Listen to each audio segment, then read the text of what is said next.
गणेशाय नमः। मैं डॉक्टर मधुमाला मधु संस्कृत कोचिंग में आपका स्वागत करती हूँ।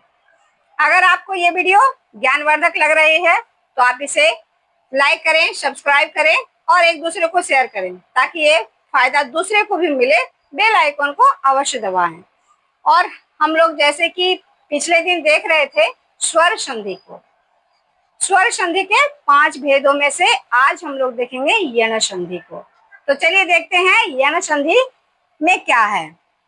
तो यण संधि के लिए आचार्य पाणिनि ने अष्टाध्याय में सूत्र दिया है इको यणचि। तो इसमें 3 पद आते हैं, इक, यण और अचि। इक एक प्रत्याहार है जिसके अंतर्गत आता है ई, उ, री और ली। यण भी एक प्रत्याहार है जिसके अंतर्गत आता है य, व, र और ल। और अच प्रत्याहार में सारे स्वर आते हैं।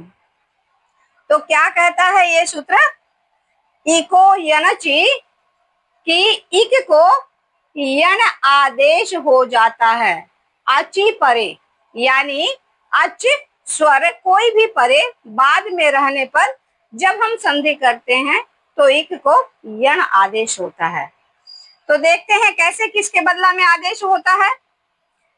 उदाहरण के द्वारा, यदि जोड़ अपि, तो यदि में क्या है, ई है, अपि क्या है, अपि में अ है जो अच है, और ई जो है वो इक का वर्ण है। तो क्या कहता है यण संधि कि इको यणचि, इक के बाद यदि अच का कोई वर्ण हो यानी कोई स्वर हो तो इक के स्थान पर यण आदेश हो जाएगा, अर्थात ई को य हो जाएगा।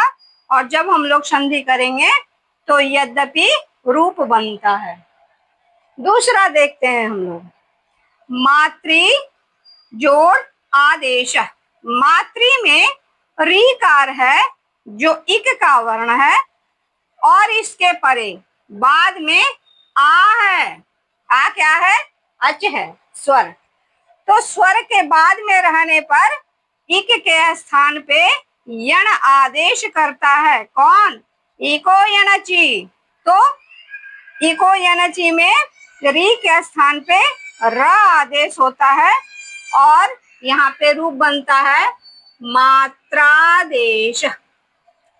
अब एक और उदाहरण के द्वारा हम लोग समझते हैं, री जोड़ आकृति। तो लरी क्या है, इक का वर्ण है, यहाँ पे है ना लरी, इक का वर्ण है और इसके बाद क्या आया है, अच यानी स्वर। तो लरी के बाद यदि कोई स्वर आए तो इको यणचि सूत्र उसके स्थान पे लकार आदेश करती है। और यहाँ पे जब हम लोग संधि करते हैं तो लाकृति रूप बनता है। मुझे लगता है कि आप लोग को यण संधि समझ में आ गया होगा। अगर अच्छी लग रही है वीडियो तो आप आगे कंटिन्यू करेंगे, शेयर करेंगे और अंत तक वीडियो देखने के लिए धन्यवाद।